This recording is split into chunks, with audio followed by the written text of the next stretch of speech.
నాయనా, నీకు ఎంతమంది పిల్లలున్నా దానివల్ల నువ్వు మోక్షం పొందవు. అమృతత్వం అంటే పునర్జన్మ లేనటువంటి దివ్య స్థానం. ఆ స్థానం పొందాలంటే నీకు నీ పిల్లల వల్ల ఏమీ ఉపయోగం లేదు. కానీ పిల్లలున్నంత మాత్రం చేత నువ్వు అమృతత్వం పొందలేవు. అమృతత్వం అంటే చావు లేని స్థితి. చావు ఎప్పుడు వస్తుంది? భూమి మీద పుట్టినంతకాలం చావు తప్పదు. ఈ భూమి మీద మానవ జన్మో ఇంకో జన్మో ఏదో ఒక జన్మ ఎత్తినంతకాలం, పునర్జన్మ ఉన్నంతకాలం మానవునికి కైవల్యం ఉండదు. శ్రీకృష్ణుడు భగవద్గీతలో అంటే చెడ్డ పనులు అంటే ఏమిటో తెలుసుకో, అసలు పనులు చెయ్యడం అంటే ఏమిటో తెలుసుకో, పనులు చెయ్యకపోవడం తెలుసుకో, చెడ్డ పనులు తెలుసుకో.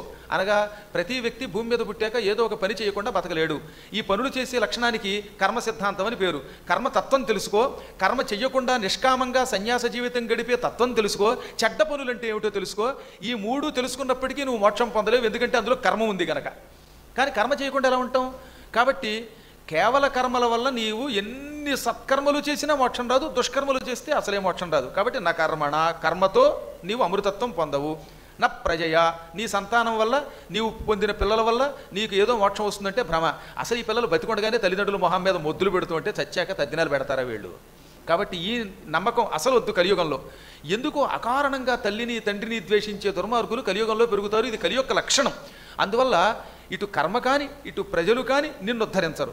పోనీ డబ్బు ఉంది కదా మోక్షం పొందుదామంటే డబ్బు ఎంతవరకు ఉపయోగపడుతుంది? ఇలాంటి సత్కార్యాలు చేయడానికి ఉపయోగపడుతుంది, మనం సుఖపడడానికి ఉపయోగపడుతుంది తప్ప మోక్షం ఇవ్వడానికి మళ్ళీ ధనం ఉపయోగపడదు. అందుకే నా ధనేనా.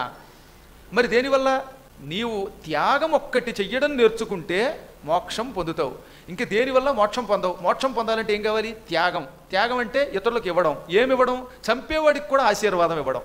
నువ్వు గొడ్డలి పుచ్చుకొని నరికినప్పటికీ గంధం చెట్టు నిన్ను శపించక ఆ గొడ్డలికి కూడా సువాసన ఇస్తుంది. కాబట్టి ఇప్పుడు మనం చేయవలసిన పని ఏమిటి? సాధ్యమైనంత వరకు ద్వేషించక ప్రేమించాలి. ఇవ్వడం నేర్చుకోవాలి, పుచ్చుకోవడం కాదు.